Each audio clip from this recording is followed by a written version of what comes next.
نااہل کو حاصل ہے کبھی قوت و جبروت، ہے خوار زمانے میں کبھی جوہر ذاتی۔ شاید کوئی منطق ہو نہاں اس کے عمل میں، تقدیر نہیں تابع منطق نظر آتی۔ ہاں ایک حقیقت ہے کہ معلوم ہے سب کو، تاریخ جس کو نہیں ہم سے چھپاتی۔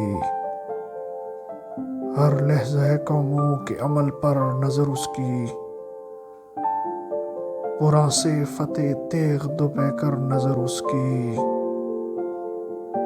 علامہ صاحب فرماتے ہیں کہ اگرچہ یہ بات صحیح ہے کہ اس دنیا میں کبھی کبھی نااہلوں کو طاقت اور حکومت حاصل ہو جاتی ہے اور باکمالوں کی کوئی قدر نہیں ہوتی، اور یہ بھی صحیح ہے کہ تقدیر منطق کے تابع نہیں نظر آتی، یعنی بعض اوقات ہماری عقل کا تقاضا کچھ ہوتا ہے اور دنیا میں جو کچھ رونما ہوتا ہے وہ بالکل اس کے خلاف ہوتا ہے۔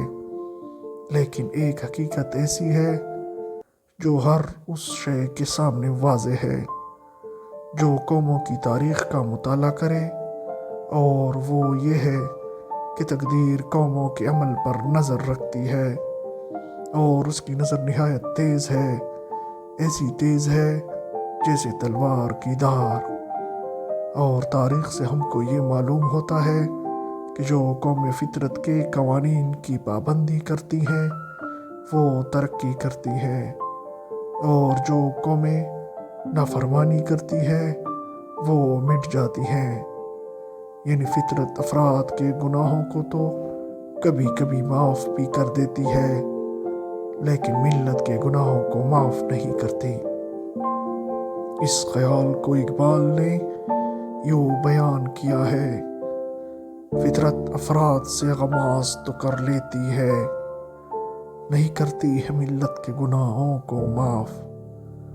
اس کی مثال یوں سمجھو کہ یہ تو ممکن ہے کہ بچا سکا چند روز کے لیے فرنگی روزگار کی بدولت تخت کابل پر جلوہ گر ہو جائے، لیکن یہ نہیں ہے کہ بچا سکا کہ ٹائپ کے حکمرانوں کا طویل سلسلہ شروع ہو جائے، یا ایک قوم مسلسل بدعمالیوں میں مبتلا رہے اور صفحہ ہستی سے معدوم نہ ہو جائے۔